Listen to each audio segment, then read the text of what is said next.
Imagine waking up from nerve decompression surgery. The surgeon comes into the recovery room, they're smiling, and they tell you it was a flawless success. Right, the physical compression on the nerve is just completely gone. Exactly. So you go home, and you're feeling this huge spark of hope. But then, like 3 weeks later, you are suddenly hit with the absolute worst migraine of your entire life. Oh, yeah, which is terrifying. Truly terrifying. I mean, if you are lying in a dark room holding your head, your first thought is going to be that the surgery just failed. You think, my body is broken. But what if your body's actually doing exactly what it's supposed to do? What's fascinating here is the massive gap between our cultural expectation of surgery and the actual biological reality of healing. Yeah, we totally think of it as a mechanical fix, don't we? We do. We expect surgery to be like fixing a broken pipe. The plumber tightens a wrench, the leak stops immediately, and you just never think about it again. Right, you pay the bill and move on. Exactly. But releasing a chronically compressed peripheral nerve is, well, it's not a mechanical event. I mean, the surgical act itself, removing that physical pressure, that happens in a matter of hours. But the healing doesn't. No, not at all. Yeah. The surrounding tissue, the nerve itself, the whole local ecosystem settling into a new physiological state, that takes months. It's an evolution, not an on-off switch. And that actually brings us to the main mission of today's deep dive. Because if you're out there and you've been researching treatments for chronic migraines, you've probably come across the success rates of peripheral nerve decompression. Yeah, it's becoming a heavily discussed option. Right. So today, we are unpacking a really highly detailed clinical document. This comes from Dr. Adam Loewenstein at the Migraine Surgery Specialty Center out in Santa Barbara, California.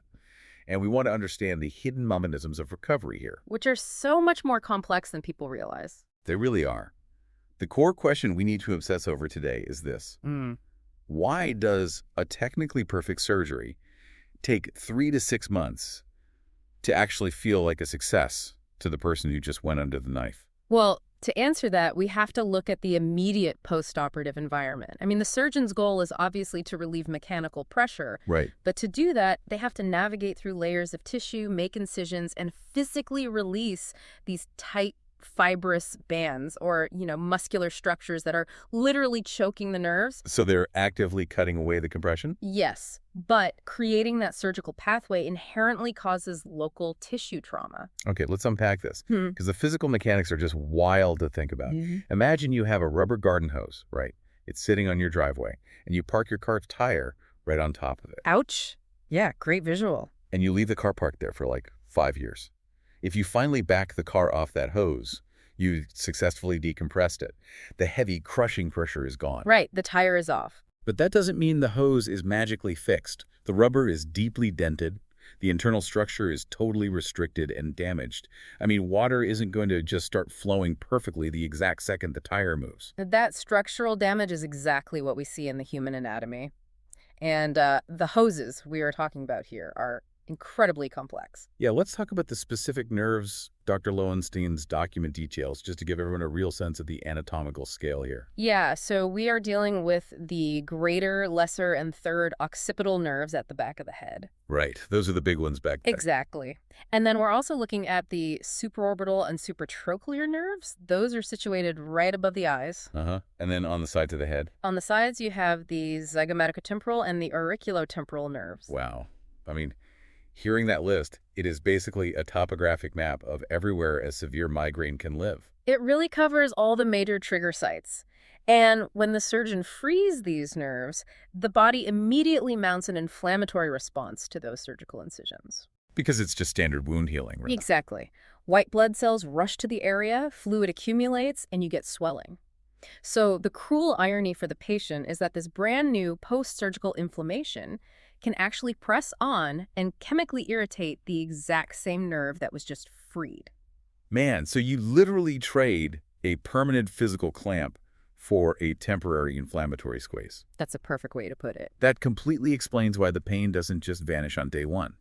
But going back to that garden hose analogy for a second, the nerve itself still has to recover from years of being crushed. How does a nerve physically rebuild its dented rubber, so to speak? Well, a chronically compressed nerve suffers from altered blood flow, which leads to it being mechanically and chemically sensitized. So it's basically on high alert. Highly sensitized, yes. And in long-standing cases, the nerve actually sustains small fiber injury. The physical architecture of the nerve is degraded.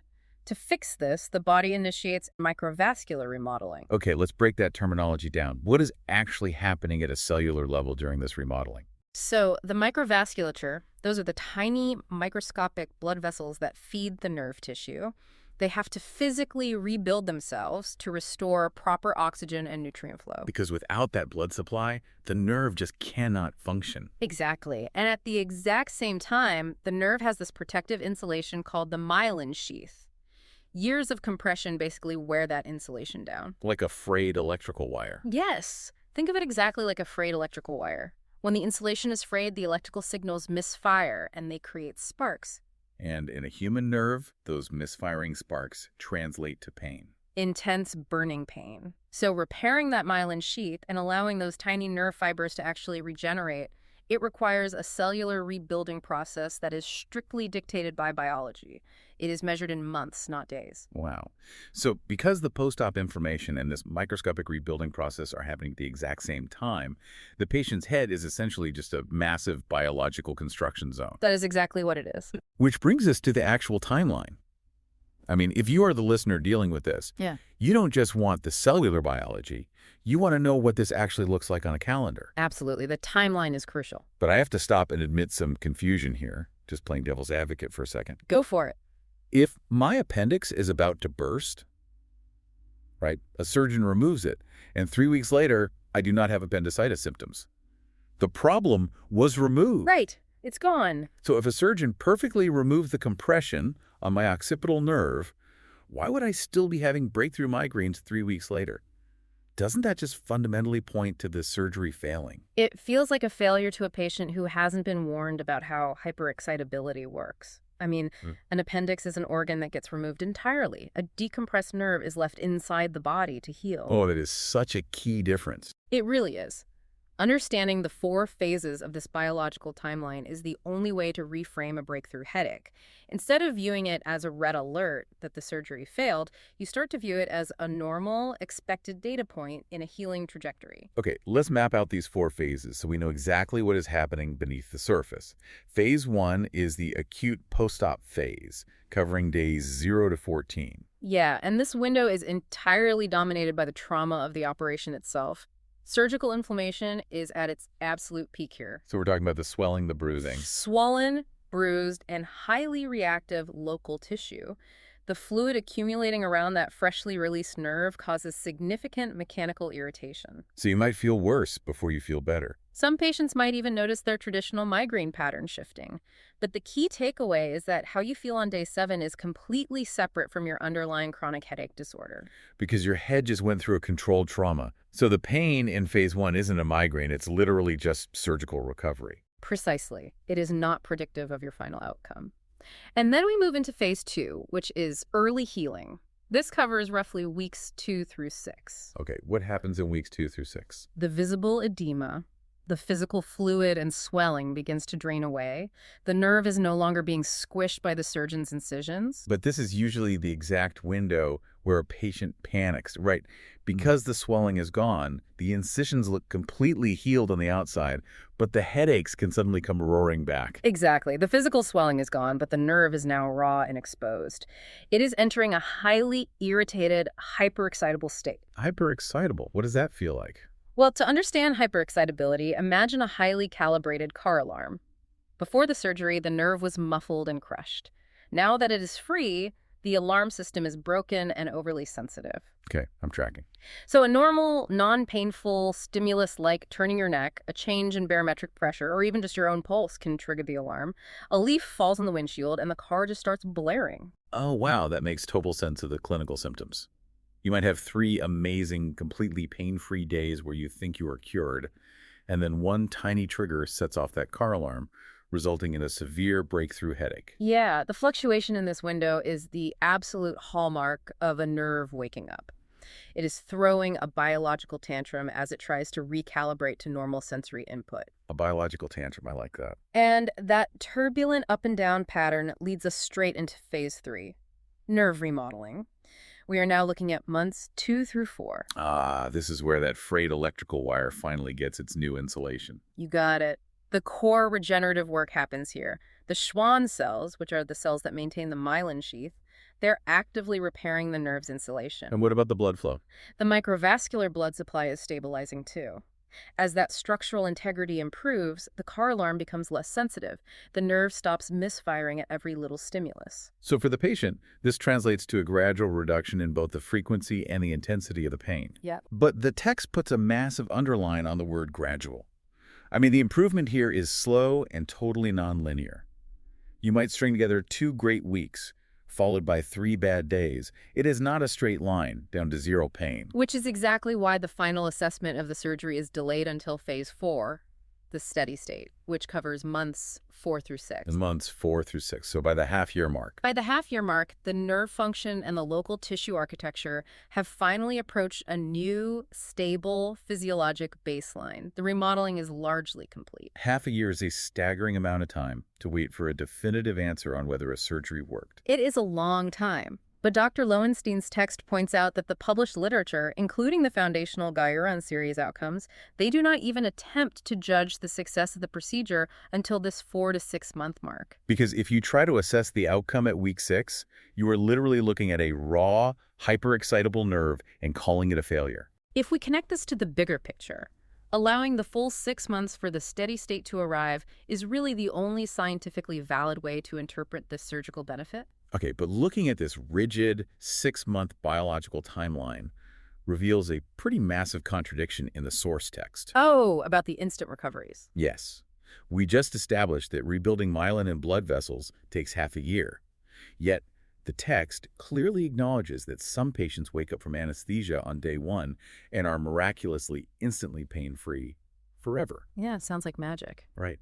If biology takes 6 months, how are these people skipping the line? The truth is, they aren't skipping the biology. Their nerves still require the exact same axonal remodeling, and their bodies still produce the exact same surgical inflammation. Wait, really? So why don't they feel it? The difference lies in what we can call the patient's individual recovery fingerprint. Every surgery is anatomically similar, but the physiological variables dictating symptom manifestation are incredibly distinct. Here's where it gets really interesting. Let's connect those variables, starting with the sheer element of time. The duration and severity of the pre-surgical compression has to play a massive role, right? Huge role. A nerve that has been crushed for 10 or 15 years has severe structural degradation. The myelin is heavily damaged. The sensitization is deeply entrenched. So remodeling that specific nerve will take the full 6 months. And the patient will likely feel every bump along the way. Now, contrast that with a patient who has only been dealing with compression for, say, 18 months. Their nerve hasn't been damaged nearly as badly. Right. The nerve is irritated, but structurally it is in much better shape. It calibrates faster. And the physical location of the trauma compounds that timeline, too. I mean, if a surgeon only treats one isolated trigger site, say just the occipital nerve at the back of the head, the body only has to manage one localized inflammatory response. Exactly. But many severe chronic migraine patients require decompression at multiple sites simultaneously. So they might get the occipital nerves, plus the ones above the eyes, plus Right. the ones on the sides. Right. And the body is now trying to manage overlapping inflammatory responses and multiple nerves waking up and throwing tantrums on slightly different schedules. Wow, so a multi-site surgery just naturally dictates a more volatile, protracted recovery phase. It has to, just biologically speaking. Which makes me wonder how a surgeon actually predicts this volatility before even making an incision. Yeah. The text mentions diagnostic nerve blocks and Botox. Why does a temporary numbing shot predict a 6-month surgical outcome? It all comes down to isolating the mechanism of the pain. Migraines can be driven by peripheral sensitization, meaning the issue is out in the nerves of the head and neck, which surgery can fix. Okay. Or they can be driven by central sensitization, meaning the central nervous system, like the brain and spinal cord, is misinterpreting signals. And surgery can't fix a central nervous system issue. Exactly. So when a doctor injects a local anesthetic or Botox into a specific peripheral trigger site, they are temporarily turning off that specific nerve. If the patient has a perfectly clean, positive response, meaning their migraine completely vanishes, it proves the pain is heavily peripheral. That patient is highly likely to have a very clear, distinct surgical recovery. But what if the block only provides, like, partial relief? If it's partial, it suggests a mix of peripheral and central factors. The surgery will still alleviate the peripheral burden, but the underlying central sensitivity will make the post-operative recovery much bumpier. Add basic human inflammation to that mix, and the timeline shifts again. I mean, we all know someone who gets a paper cut and their finger swells up like a balloon, while someone else can break a bone and barely show any bruising. Right. We all heal at different speeds. So how fast your specific immune system clears out post-operative swelling dictates how long that surgical fluid literally just sits there, irritating your decompressed nerve. And we also have to look beyond the nerve itself to coexisting muscular or myofascial contributions. This is a really crucial variable. I get it. Well, a patient might have severe bruxism, which is chronic teeth grinding. That grinding exerts massive mechanical force on the temporalis muscle, which clamps down on the temporal and zygomaticotemporal nerves. Okay, so the surgeon can perfectly decompress the nerve, freeing it from the surrounding tissue. But if the patient goes home and continues grinding their teeth every single night, they are physically battering the surgical site. Oh man, so the nerve is trying to heal while the muscle right around it is constantly spasming. Exactly. That residual muscular tension causes a secondary type of headache that resolves on a much slower timeline, totally independent of the nerve's internal remodeling process. Tying all of these variables together actually perfectly explains the anomaly of the instant pain-free patient. Their biology isn't magical at all. No, not magical. For those specific individuals, the mechanical compression was the solitary driver of their pain. Right. They didn't have severe central sensitization. They didn't have overlapping muscular issues like bruxism. Once the physical clamp was removed, the new surgical swelling simply didn't happen to trigger their specific, individualized pain pathway. So they are still going through 6 months of cellular remodeling. Yeah. They just happen to be experiencing that hidden biological process without the car alarm going off. It is entirely about how symptoms manifest, not a bypass of the healing timeline. For the vast majority of patients who do experience breakthrough headaches, they are simply feeling the inflammation, the nerve desensitizing, or that secondary muscle tension. Knowing the mechanics behind those breakthrough headaches brings us to what has to be the most difficult part of this entire process. I mean, living through month 3, waking up with a severe headache and trying to convince yourself that the surgery didn't fail takes an immense psychological toll. It is so incredibly draining for patients. If your brain immediately goes to, I just went through surgery for absolutely nothing, the despair has to be overwhelming. The clinical document makes a vital distinction, specifically to help patients navigate that moment of panic. A post-surgical headache during the recovery window is fundamentally different from the patient's original chronic migraine. It feels like the same monster, but biologically, it's a totally different species. Beautifully said. The original migraine was a signal of structural entrapment and tissue distress. The post-operative headache is a signal of active cellular regeneration and a nerve trying to find a new equilibrium. It reflects a surgical site that is actively engaged in healing. Yes. And even in the midst of that turbulent healing, there is a measurable shift in the baseline. Yeah, the text notes that during the absolute worst stretches of recovery, patients consistently report that their day-to-day pain is meaningfully less severe than before they went under the knife. A patient who spent years experiencing daily, completely disabling migraines that forced them into a dark room might now experience shorter, milder headaches. They are still painful, obviously, and they are still frustrating. But they are no longer completely incapacitating. When you are exhausted and just want the pain to stop forever, it is incredibly easy to lose sight of that incremental progress. You want the miracle cure, not a slight reduction in severity. This raises an important question about how we define getting better in a medical context. We are conditioned by modern medicine to expect immediate eradication of a symptom. Take a pill, the headache goes away. Exactly. But with complex neurobiology, defining success requires a wider lens. Setting these highly specific, biologically grounded expectations before the patient is ever put under anesthesia is the ultimate shield against unnecessary alarm. Because if a patient fully understands that month 3 is going to involve wild fluctuations and misfiring nerves, they don't spiral into despair when a headache hits. They recognize the car alarm and they stay the course. So what does this all mean for someone navigating this landscape? It means that true surgical outcomes cannot be judged by how you feel on a random Tuesday in week 6. No, they are revealed through steady, patient observation over a period of many months. Healing is a long-term trend line, not a single data point. And the relevant clinical question during recovery is never whether today was completely headache-free. The relevant question is whether the overall trajectory over the last 8 to 12 weeks is pointing toward a new, lower baseline of pain.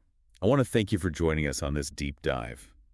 Peeling back the layers on nerve decompression healing exposes a wildly complex biological ballet, but understanding the mechanics behind the pain takes so much of the fear out of the process.